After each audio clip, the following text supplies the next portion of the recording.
Greetings everyone. We will continue our session on object-oriented programming through C++.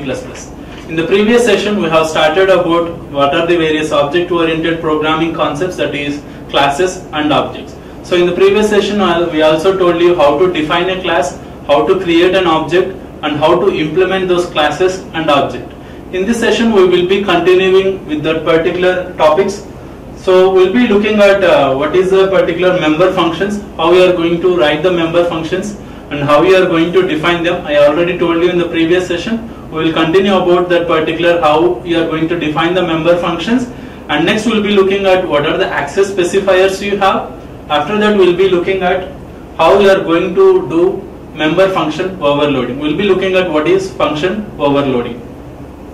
So in the previous session I told you your member functions, that is whatever the functions which are written inside the class we'll be calling them as member functions, and the data which is declared inside the class we'll be calling it as your function or your member data. Okay, so whatever the member functions which are defined inside the class, okay, so these classes, whatever the functions which you have written inside the class, these particular functions can be either defined inside the class or outside the class. Okay, so this is an example of how you are going to define inside the class, that is you are going to write the code inside the class. Okay, so that is the code about the function, that is get volume function. That definition, whatever the code of that particular definition, you are going to write inside the class. Okay, this is one method of writing or defining your functions inside the class. That is, you have to define your member functions inside the class. If you want to define the member functions outside the class, I told you yesterday, you have to use your scope resolution operator. That is, you have to use the scope resolution operator to colons. So how you are going to implement the particular thing by using this example. So first we will be having your class and you will be declaring your variables, that is data, and next what you have to do is, first you have to write your particular function declaration here. So inside the class you have to have your function declaration. Without the function declaration you cannot define. In the previous example if you see, you have written both the function declaration as well as the definition inside the class itself. In this particular example where you want to define your particular function outside the class, in this particular example if you see here, you have to first declare, that is what is the name of your function, what is will be the return type, you have to declare the function inside the class. Once after declaration, if you want to define outside the class, you have to do it like this. Okay, so the particular member function you are trying to define outside the class. When you want to define outside the class, first you have to specify the return type, the same return type. Okay, next you have to specify the particular class name. Okay, after that you have to specify your scope resolution operator. You are going to tell that this particular whatever function which you are trying to define outside the class or the member function which you are trying to define outside the class belongs to this cube class. Okay, your C++ program can be having more than one classes. So you have to tell the get volume function belongs to cube class. That is why you are telling or using this scope resolution operator. So you have to first write your return type, then you have to specify what is the function name you have to use, then I have to use the scope resolution operator 2 colons, next we have to write the function name. So after that you have to define your function, that is whatever the code you want to do, that is implement the particular thing, that is side into side into side, return, the values will return. So this is your class, this is your class. So mistake is you have to keep a semicolon here. This will be your class. After that this will be your member function definition. This will be your main. So inside the main what you have written, cube C1, this will be the creation of your object. That is you have created one C1 object for your cube. C1 dot side is equal to 4. Okay, you have given the side value as 4. Okay, C1 object, C1 will be having only one member or data which is side, and you are storing the value as 4. Okay, next we have called the function C1 dot get volume. So we are trying to call this particular function C1 dot get volume. Inside the particular thing, you are calculating 4 into 4 into 4. Okay, we will be getting the result here, and you are printing that result. Okay, the same function will be present in the previous example as well. If you see properly, you are just creating your object and you are giving the value of the side to 4, and you are trying to call the particular volume function. Okay, either you can define inside the class like this, or you can define outside the class like this. So what will be the advantage and disadvantage of doing this particular thing?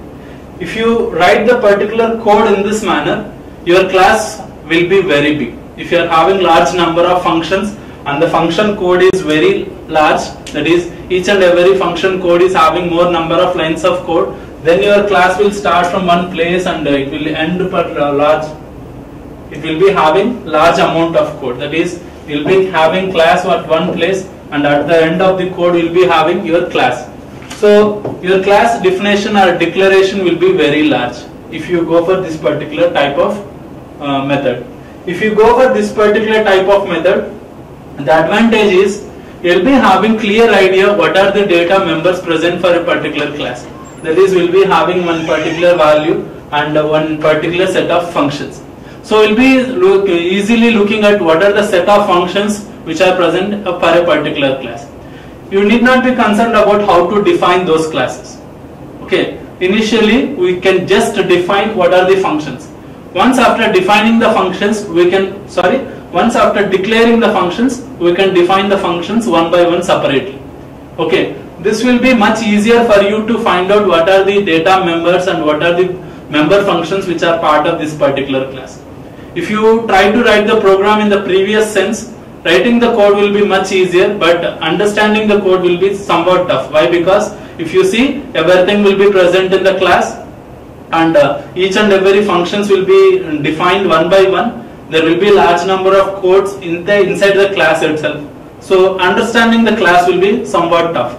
If you write the code in this manner, we'll be having a class and we'll be having what are the members and what are the functions and what are the data values present for that particular class, and we can define the functions separately one by one much easy. And even in the future, if you want to modify one function, you can identify that function easily. But if you write everything in a class, you have to check each and every line of code. Okay, it will be somewhat clumsy. Okay, this will be much simple and very straightforward to understand. That will be somewhat clumsy if you are having large lines of code. If you are having small lines of code or small values, you can write this particular thing. If you are having large lines of code and large number of functions, then if you go for this particular method, it will be much easier. So this is about how you define your member functions, whether you define inside the class or outside the class. Inside the class you will not be having much issues. If you want to define outside the class, you have to use your scope resolution operator along with the class name. So this is about your member functions. The next thing you have to understand is about access specifiers. So access specifiers are the things which define the particular data security to your data members. Okay, I told you already in the previous session about what is an access specifier. Each and every access specifier define the access, that is, who can access the particular members, who should not be accessing those members.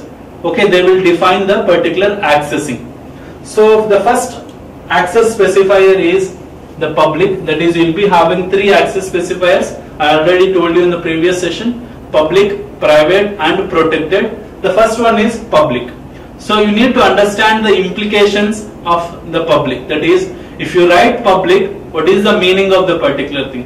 If you write private, what is the meaning of the thing? If you write protected, what is the meaning of the thing? So you should be able to have clear knowledge of using the access specifiers. I told you in the previous session itself how you use this particular thing. So we'll be having your class box and you write public colon, and we will be writing the code are the members for the public, then we will be writing private members like this. So if you write a public member, what is the implication you have to understand? If you write private member, what is the implication? Okay, who can access, who should not be accessing. So first we will be looking at public. All the class members declared under public will be available for everyone. So inside the class, if you write anything under public, that is after this colon, whatever the members you write, all those members will be available for everyone. So what is the meaning of everyone? So the data members and member functions declared public can be accessed by other classes also. So whatever the data members, okay, that is the data values and functions, these data values and functions can be accessed by this class functions as well as other class functions also. Okay, if this is the class box, if you are having class rectangle, okay, inside the class rectangle you can be using the D as well. Okay, so you can be using the D. So whatever the thing which you define inside the public, they can be used by whatever the objects or classes of this class as well as the objects and classes of this class as well. Okay, they can be used by your class methods and other class methods also. So when you write public, it is you are telling that these data members can be accessed by everyone, and the public members of a class can be accessed from anywhere in the program, okay, using the direct member access operator dot with the object of the particular class. If I want to access this particular D, okay, so you'll be creating your box objects, box B1, you'll be creating your objects later in your main, okay. So using B1, I can directly access your particular data members if they are public. Okay, I can directly access like this B1 dot, so what is the data member? D is equals to 10. I can directly call your function B1 dot function. Okay, so if you declare a particular members as public, they can be directly accessed by using the objects of the class using the dot operator. Okay, objects of the class of the particular box class can directly access those members using your dot operator. So you have to understand the implications of your public access specifier. If you declare the members as public, these members can be used in other classes directly. That is, if I want to modify D is equal to D plus 5, okay, I can modify there using the functions, and I can use the function f also. So I can use function f if I want here. Okay, in a similar manner, the third implication of your particular public is, so the objects of the particular class can directly access the members by using the dot operator. Okay, you'll see the examples. For the time being, know that this is the thing. So this is an example of understanding what is public. So the first two statements, that is hash include and namespace, are common. Later you have declared or defined a class circle. Inside the class circle you have made public, that is you have written the public access specifier. After the public access specifier you have written one data item, that is radius, double radius, you have written one data item double radius. So this data item radius can be used, so when you define something as public, this radius can be used inside this class, okay, or it can be used in other classes as well. Next, this radius can be manipulated by its own member functions also. Okay, this radius can be manipulated or used by its own member functions also. The second thing you have written in public is one member function, that is compute area member function. So inside the compute area member function, the return type is double compute area, and I have written 3.14 into radius. If you see here, the radius particular member data, you have defined a public, that is why you can use radius here also. Okay, so this is the first step, that is declaring something as public. When you define something as public, later if you see, this is the end of the class. You have started the main. Next you have created one object, circle object. Circle is your name of your particular class name and object name. So you have created your object. So object dot radius. So when I define something as public, then only I can access like this. When I define something as public, that is, I have defined your radius as public, then only I can access like this, that is object dot radius. Okay, so if I define something as public, then only I can directly access by using dot operator. Object dot radius is equal to 5.5. Okay, so when I define something as public, then only I can access with your object directly. Next, I have called this particular cout, that is, I have printed the radius, that is 5.5 will be printed for using this particular statement. So using this statement, what will be the output? Radius is 5.5. The next statement you have written is area is object dot compute area. So since your compute area is also public, okay, your compute area is also public, that is why it can be accessed directly by using your object dot compute area. So this is about having your access specifier as public.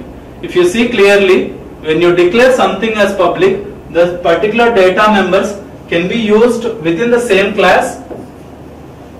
Okay, the particular data members can be used within the same class, or they can be used in other classes as well. If you are having other classes, if you write another class per rectangle, you can use the radius.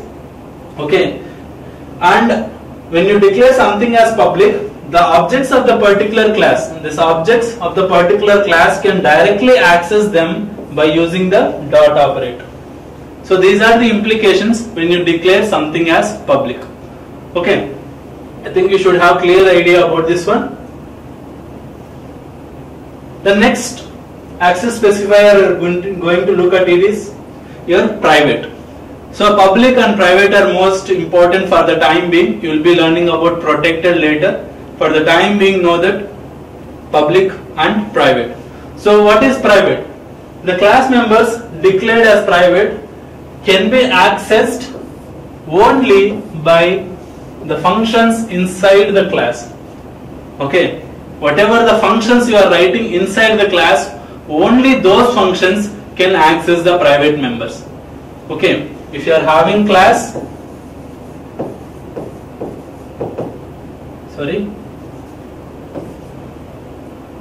if you are having your class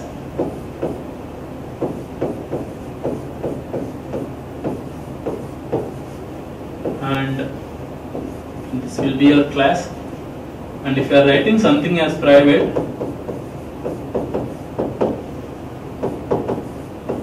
int x. Okay, if I am declaring some variable as int x as private, this x can be accessed by only if you are having a function here, int function return x plus x. Okay, we can, this particular function only can access this x. If you write something as private, okay, only the functions which are present in this class can only access this x. And as this function is written by private, so as you could see, this function also is written in private. At that time, this function can be only used within the class. Outside the class, it cannot be used. Okay, that is the implication of your private. If you see clear properly, so the class members declared as private can be accessed only by the functions inside the class. Okay, what are the functions you have written inside the class? Only those functions can access these private members. Others cannot access your private members. They are not allowed to be accessed directly by an object or function outside the class. Okay, if you see properly, even the objects of the class cannot access these private members. Okay, if you create an object box b1, okay, if you write b1 dot x, this will be a wrong statement. If you write b1 dot function, this also will be a wrong statement.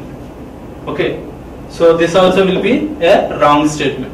Okay, So if he is not allowed to access directly by any object or function outside the class. Okay, if you write public, other functions from outside the class also can access it. If you write it as private, other functions outside the class cannot access your particular thing. This is the meaning of writing it as private. Only the member functions or the friend functions are allowed to access the private data members of a class. For the time being, forget about the friend functions. You just remember that only the member functions can access this particular private members. How you are going to use this thing? So this is an example of your private specifier. So here, so when you are going to use basically private. So whenever you want some data security. So the major advantage of your object-oriented programming is to provide data security. Whenever I want to provide data security or enclose the particular thing separately in a class, then I will declare those particular data members as private. Okay, otherwise we can declare everything as public. If I want to have a specific security for those class data members, I will be declare them as private. So now if you see, you are having class circle and you have declared it as private, and you are having double radius. Now this radius is a private member. So I think you should have understood what is the implication of your particular radius as private member. When I declare the particular radius as private member, it can be accessed by only the members inside the class. Okay, whatever may be the other members, those members only can access the particular radius. Okay, it might be a private members or public members. Okay, whatever may be. Inside the class, the particular radius can be used by anyone. Outside the class, it cannot be used. So next I have declared one public function, that is double compute area, and I have written 3.14 into radius. This particular thing you have used, that is radius into radius, can be used. Why? Because so this particular compute area is a member function of this class. So the member functions can access the private members. It might be a public member or it might be a private member.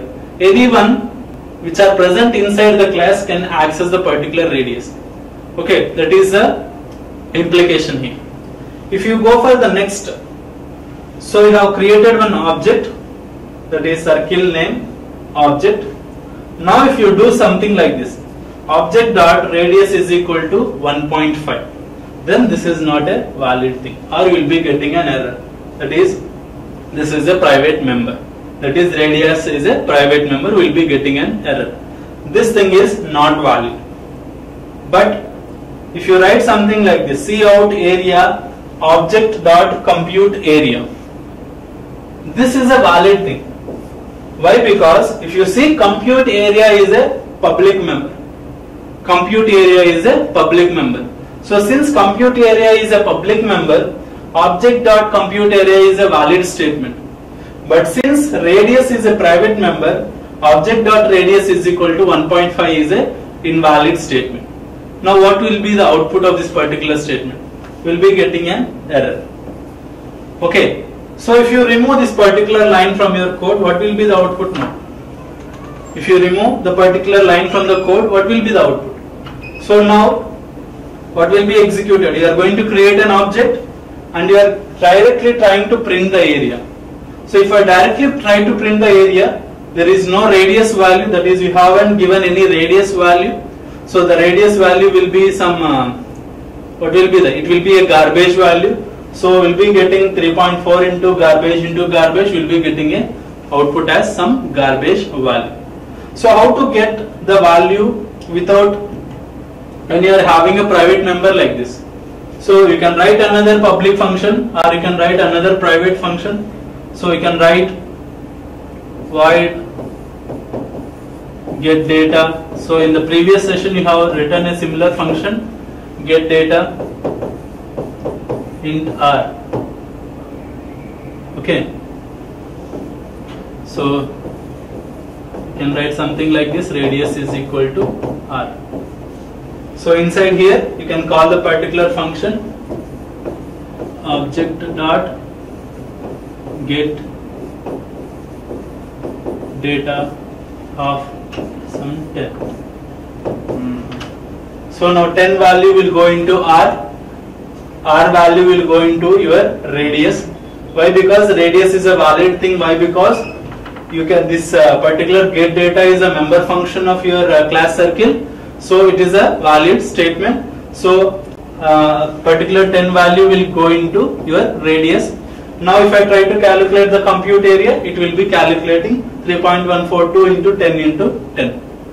So this is how you can give value into your particular private member, and that is how you can access your private members. So you have to understand the implication of writing a particular data member as private. When you write a particular member as private, you are indirectly providing the security. How you are providing the security? This particular private member can be accessed by only the member functions within the class, and it cannot be accessed by member functions outside the class. Okay, that is the first security you are going to provide. And the second security is the objects of the same class, that is the circle class. The objects of the same class cannot access that particular private member. That is the level of security will be provided when you are having a particular private member. So this is about your public and private. By this time you should have a clear idea about what is the difference between a public and private. Okay. So this is another example.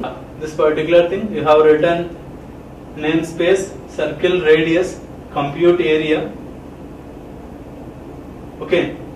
So inside in the previous previous thing I told you, even if you execute that particular thing, we will be getting an error. Why? Because your object tried to access the radius, which is a private member.